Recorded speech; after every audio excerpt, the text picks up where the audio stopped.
Price Lord. தேவனுடைய நாமம் மகிமைப்படுவதாக. இந்த நாளிலும் கூட ஆண்டவருடைய வார்த்தையை உங்கள் மத்தியில் அறிவிப்பதில் எனக்கு ரொம்ப சந்தோஷம். இன்றைய நாள் தியானத்திற்குள்ளாக போவதற்கு முன்பதாக ஒரு சின்ன ஸ்டோரி ஒன்று சொல்ல ஆசைப்படுகிறேன். ஒரு நாள் ஒரு அப்பாவும் அவருடைய ஒரு மகனும் ஒரு நாள் ஈவினிங் டைம்ல ஒரு அழகான தோட்டத்துக்குள்ள போறாங்க.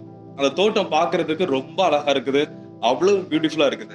அங்க இருக்கிற மரங்கள், செடி, பூக்கள், அதுல பறந்துட்டு இருக்கிற அழகான வண்ணத்து பூச்சி, இதெல்லாம் பார்த்த உடனே அவங்களுக்கு ரொம்ப சந்தோஷம். அவங்க அப்பா அதுல ஒரு அழகான ஒரு சேர்ல அதுல உட்காந்துருக்குறாங்க. அந்த பொண்ணு என்ன பண்ணுது, அந்த வண்ணத்து பூச்சியெல்லாம் பார்த்த உடனே அந்த வண்ணத்து பூச்சி பின்னாடியே போறாங்க. எப்படியாவது அதுல ஒரு வண்ணத்து பூச்சியை பிடிச்சு அது தன்னுடைய கையில வச்சு அழகு பார்க்கணும், தன்னுடைய அப்பாட்ட கொண்டு போய் காட்டணும் அப்படின்னு சொல்லிட்டு அந்த வண்ணத்து பூச்சியை போய் பிடிக்க போறாங்க. கடைசியா முயற்சி பண்ணி ரொம்ப கஷ்டப்பட்டு கையில ஒரு வண்ணத்து பூச்சியை பிடிச்சாச்சு. பிடிச்ச உடனே வேகமா ஓடி போய் அவங்க அப்பா இடத்துல கொண்டு போய் நீட்டுறாங்க. அப்பா, என் கையில ஒரு அழகான வண்ணத்து பூச்சி இருக்குது. இந்த வண்ணத்து பூச்சி உயிரோட இருக்குதா செத்து போயிடுச்சா, இதை நீங்க எனக்கு சொல்லணும் அப்படின்னு சொன்ன உடனே அவங்க அப்பா யோசிக்கிறாங்க, பயங்கரமா யோசிக்கிறாங்க. ஏன்னா கரெக்டான ஒரு ஆன்சர் பண்ணணும்ல அப்படின்னு சொல்லிட்டு கடைசியில யோசிச்சு முடிச்சதுக்கு அப்புறம் தன்னுடைய மகளை பார்த்து சொல்றாங்க, இந்த வண்ணத்து பூச்சி உயிரோட இருக்கிறதும் செத்து போகிறதும் உன்னுடைய கையில தாமா இருக்குது அப்படின்னு. உடனே அந்த பாப்பாக்கு புரியுது. உடனே திரும்பவும் சொல்றாரு, இந்த வண்ணத்து பூச்சி உயிரோட இருக்கிறதும் செத்து போகிறதும் உன்னுடைய கையில தான் இருக்குது அப்படின்னு. உடனே அந்த பாப்பா கேட்கறாங்க, ஏன் அப்படின்னு. உடனே தன்னுடைய மகளை பார்த்து சொல்றாரு, ஒருவேளை நான் உயிரோட இருக்குது அப்படின்னு சொல்லிட்டேன் அப்படின்னா நீ ஒரு அமுக்குனா போதும் அந்த வண்ணத்து பூச்சி செத்து போயிடும். இல்ல அது செத்து போயிடுச்சு அப்படின்னு நான் சொன்னேன்னா நீ கையை திறந்து காட்டுவ, அந்த வண்ணத்து பூச்சி உயிரோட தான் இருக்கும். அதனாலதான் நான் சொன்னேன், அது உயிரோட இருக்கிறதும் செத்து போகிறதும் உன் கையில தான் இருக்குது. இந்த கதையை போலதான் நம்முடைய வாழ்க்கை. ஆண்டவரும் நம்முடைய வாழ்க்கையை குறித்த அதிகாரங்களை, திட்டங்களை நம்முடைய கரத்துல கொடுக்கிறார். எதை செலக்ட் பண்ணணும் அப்படிங்கிறத நாம் தான் முடிவு செய்யும். எந்த பாதையில் போக வேண்டும், எதை செய்ய வேண்டும், எதை செய்யக்கூடாது என்பதை நாம் தான் தீர்மானம் செய்ய வேண்டும். Choose your path. உங்கள் வழிகளை நீங்கள் முடிவெடுங்கள். வேதத்துல ஒரு அழகான ஒரு வசனம் இருக்குது. உபாகமம் 30வது அதிகாரம் அதனுடைய 19வது வசனம். உபாகமம் 30:19. நான் ஜீவனையும் மரணத்தையும் ஆசீர்வாதத்தையும் சாபத்தையும் உனக்கு முன் வைத்தேன்.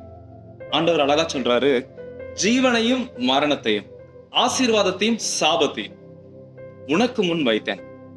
ஆண்டவர் நமக்கு முன்பாக ரெண்டு விதமான காரியங்களை வைத்திருக்கிறார். ஆசீர்வாதம், சாபம், ஜீவன், மரணம். இதுல எது வேணும் அப்படிங்கிறத நாம் தான் செலக்ட் பண்ணணும். ஆண்டவர் அந்த அதிகாரத்தை நமக்கு கொடுத்திருக்கிறார். நீங்க பாருங்க, இப்ப ஸ்கூல் படிக்கிறவங்க 10th முடிச்சுட்டு 11th போகும் பொழுது அவங்க அடுத்து என்ன குரூப் எடுக்கணும் அப்படிங்கிறத அவங்க தான் select. Maths, biology, computer science, pure science, இல்ல காமர்ஸ், இல்லைன்னா வெக்கேஷனல் குரூப்ஸ் நிறைய இருக்கு. எதை படிக்கணும் அப்படிங்கிறத அவங்க தான் முடிவு பண்ணணும். அடுத்து 12th ஸ்டாண்டர்ட் முடிக்கிறாங்க. முடிச்சதுக்கு அப்புறம் காலேஜ்ல போய் என்ன டிபார்ட்மெண்ட் எடுக்கலாம், என்ன மேஜர் எடுத்து படிக்கலாம் அப்படிங்கிறத அவங்க தான் சூஸ் பண்ணணும். அந்த அதிகாரம் அந்த மாணவர்கள் இடத்துல இருக்குது. அதே போல உங்களுடைய வாழ்க்கையை தெரிந்து கொள்ளும் அதிகாரத்தை தேவன் உங்களுடைய கரத்துல கொடுத்திருக்கிறார். அதனாலதான் சொல்றாரு, ஆசீர்வாதத்தையும் சாபத்தையும் உனக்கு முன்பாக வைத்திருக்கிறேன், உனக்கு எது வேணுமோ அதை செலக்ட் பண்ணு. அந்த கதையில சொன்னது போல அது உயிரோடு இருக்கிறதும் செத்து போகிறதும் அந்த சின்ன பிள்ளையோட கையில இருக்கிறது போல நாம் நம்முடைய வாழ்க்கையில் நன்றாக இருப்பதற்கும் இல்லை என்று சொன்னால் ஆண்டவரை விட்டு பிரிந்து சாபத்தை அனுபவிப்பதற்கும் அதிகாரம் தேவன் நம்மளுடைய கருத்துல கொடுத்திருக்கிறார். சாபத்தை எப்படி நம்ம சுதந்திரிக்க முடியும் அப்படின்னா ரொம்பவே சிம்பிள். ஆண்டவருக்கு பிரியமில்லாத காரியத்தை செய்தாலே போதும் நம்மளுடைய வாழ்க்கையில் ஆட்டோமேட்டிக்கா சாபம் வரும். அப்ப ஆசீர்வாதம் எப்படி? ஆண்டவருக்கு பிரியமான காரியங்களை செய்தால் போதும் ஆசீர்வாதம் நம்முடைய வீட்டை தொடரும், நன்மையும் கிருபையும் நம்மை தொடரும்.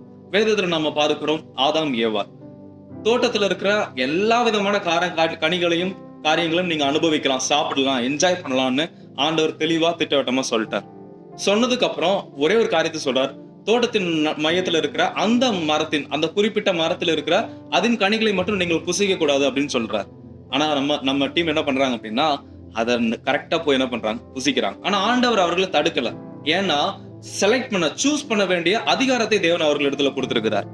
அதை அவர்கள் தான் முடிவு செய்யணும். அவர்கள் அதை முடிவு செய்ததன் விளைவு நமக்கு தெரியும். இந்த உலகத்துல என்ன நடந்துச்சு, என்னவாக கொண்டிருக்கிறோம், என்னவாக்கி கொண்டிருக்கிறோம் என்று.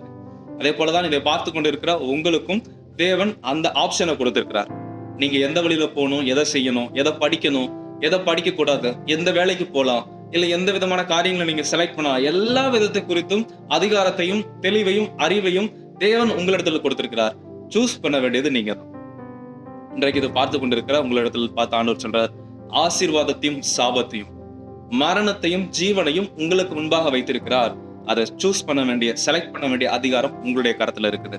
இன்றைக்கு ஒரு தீர்மானம் எடுங்க. ஆண்டவரே, நான் ஆசீர்வாதத்தை தெரிந்து கொள்ள, ஆண்டவரே நன்மையானவற்றை தெரிந்து கொள்ள எனக்கு உதவி செய்வீர்களா என்று. எப்படி நாம் நன்மையானதை தெரிந்து கொள்ள வேண்டும் என்று சொன்னால் ரொம்பவே சிம்பிள். இந்த வேதத்தில் உள்ள காரியங்களுக்கு நாம் கீழ்ப்படியும் பொழுது நமக்கு ஆசீர்வாதம் உண்டாகும். எப்பொழுது இந்த வேதத்தை விட்டு நம்முடைய செவியை விளக்குகிறோமோ, ஆண்டவருடைய வார்த்தையை விட்டு நாம் தூரம் போகிறோமோ, அப்பொழுது சாபத்தை நாம் தேடிக் கொள்கிறோம் என்பதாக அர்த்தம். இன்றைக்கு ஒரு தீர்மானம் எடுங்க. ஆண்டவரே, என்னுடைய வாழ்க்கையில ஆண்டவரை எதை செய்தாலும் ஆண்டவரை சூஸ் பண்ண வேண்டியதை ஞானமாய் ஆண்டவர் தெரிந்து கொள்ள, ஆண்டவரை ஞானமாய் ஆண்டவரை செலக்ட் பண்ண எனக்கு உதவி செய்யுங்க அப்படின்னு சொல்லி ஆண்டவரிடத்துல கேளுங்க.